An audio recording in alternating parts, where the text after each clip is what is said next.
RJ news 27 Marathi, सत्याच्या मार्गावर सर्वात पुढे. त्याच्या दोन नगरपालिकेचा आज शेवटचा दिवस होता फॉर्म माघारी घेण्याचा. तर आपले किती उमेदवार आहेत आणि कोणासंग युती झाली का?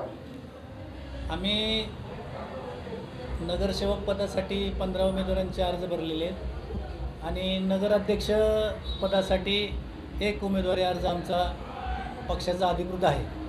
आता छाननी झालेली आहे, आणखीन काही यादी बाहेर आलेली नाही आहे.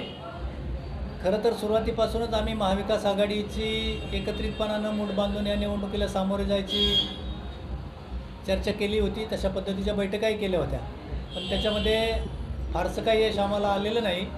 आता जे पार्टीचे आमच्याबरोबर लोक उभे आहेत आणि त्याबरोबर आणखीन वेगवेगळ्या पक्षाचे किंवा अपक्ष काही उमेदवार बंधू भगिनी उभे आहेत, त्यांच्याशी आमची चर्चा चालू आहे, जेणेकरून पूर्ण पॅनल त्या ठिकाणी आम्हाला करता येईल. कुठल्या पक्षाबरोबर युती काय झाली का? नाही, युती आता करताना आम्ही सुरुवातीलाच मी सांगितलं की चर्चा सगळ्या पक्षांच्या बरोबर होती. आता काही पक्ष वेगवेगळ्या घटकांच्या बरोबर गेलेले या ठिकाणी दिसत आहेत. अंतिम यादी आल्यानंतरच ते ठरेल. काही प्रमुख पक्षांनी पक्ष असतील किंवा आघाडी असेल या दोन नगरपालिकेमध्ये ओबीसी जागेवर ओपनची सीट उभा केली, त्याबद्दल काय सांगा? नाही, आता आम्हाला आदरणीय पवार साहेबांच्या सूचना होत्या की ओबीसीची जागा असेल तर ओबीसीलाच द्या. आम्ही प्राधान्याने ती जागा दिलेली आहे. आता इतर पक्षाचा आम्हाला काय त्यांचे विचार काय ते सांगता येणार. कसं पाहताय? नाही, आता जी जागा लोकशाहीमध्ये त्यांच्या वाट्याला आलेली आहे, आरक्षणामध्ये त्यांच्या वाट्याला आली आहे, ती त्यांना द्यायला पाहिजे होती असं आम्हाला वाटतं. मतदार त्यांच्या बाबतीत काय विचार करतात असं वाटतं तुम्हाला? नाही, आता लोकशाही हे मतदार स्वतंत्र असतो, पण एकंदरीत जे आरक्षित ठिकाण आहे त्या ठिकाणी तोच उमेदवार असावा अशी धारणा आमच्या पक्षाची तरी आहे. ओबीसी जागेवरती ओपनचा कॅन्डिडेट उभा राहतोय असे दोन्ही गटाकडून विचित्र स्पष्ट झालेलं आहे. तर त्याचा फायदा होईल का तुमच्या पक्षात? नाही, आता फायदा तोटा हा मतदानाच्या निकालानंतरच कळतो, पण एकंदरीत आम्ही ज्या घटकाची जागा आहे त्या घटकाला न्याय देण्याचा प्रयत्न केलेला आहे.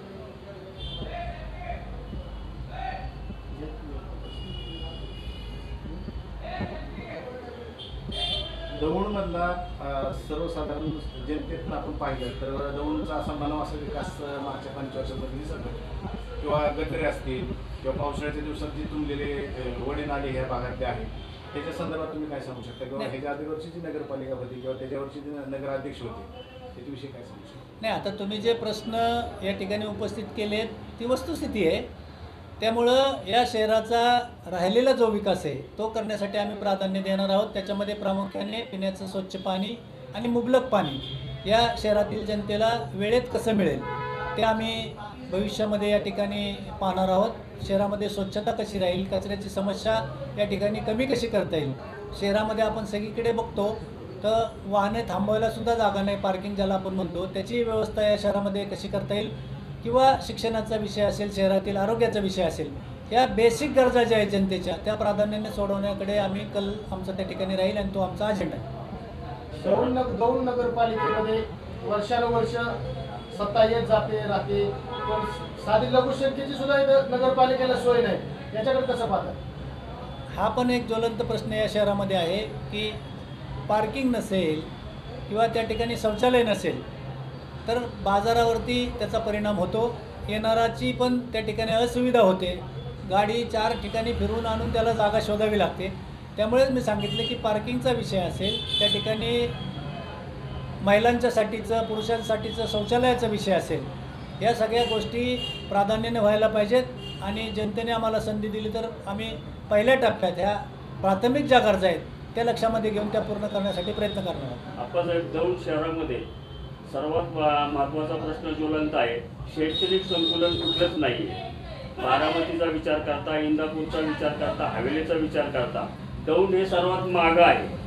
त्याबद्दल आपली भूमिका काय असणार आहे? नाही, आता शहरामध्ये अनेक वर्षापासून शिक्षणाच्या संबंधीचा प्रश्न आहेच आहे आणि आपणही पाहतो की इथले अनेक विद्यार्थी शेजारी पलीकडे श्रीगोंदा तालुक्यातील काष्टी असेल, बेलोंडे असेल, इकडे वरवंड असेल किंवा पुण्याला आता चिंचोली वगैरे त्या भागामध्ये देखील शैक्षणिक सुविधा उपलब्ध आहेत, त्या ठिकाणी जात आहेत. पण या ठिकाणी शैक्षणिक संकुल व्हायला पाहिजे आणि त्यासाठी आम्ही निश्चितपणानं आग्रही राहू. तुम्हाला वडिलांचाही राजकीय वारसा आहे. वडील पण तुमचे पंचायत समितीचे सभापती होते, तुम्हीही राजकारणात आहात गेली 25 वर्ष, तरी तुम्ही याच्याकडे अजून लक्ष नाही दिलं. नाही, आता शहर हा विषय आत्तापर्यंतचा शहरामध्ये आम्ही फारसं कधी लक्ष दिलं नाही. आमचा विषय ग्रामीण भागाचा होता, पंचायत विभागाचा होता. ग्रामपंचायती असतील, जिल्हा परिषद असेल, पंचायत समिती असेल. पण आता नाईलाजानं आता आम्हाला इथे लक्ष घालावं लागलेलं आहे आणि आम्ही लोकांच्या समोर पर्याय म्हणून पुढे येतोय. इथे जर जनतेने संधी दिली तर हे सगळे प्रश्न आम्ही धसास लावू. सभेसाठी काय साहेबांचं सभा होईल का असं काय वाटतं? नाही, अजून आता काय धोरण पक्षाचं आहे, कोण स्टार प्रचारक आहे त्याची यादी आलेली नाही. आज अंतिम यादी इथली उमेदवार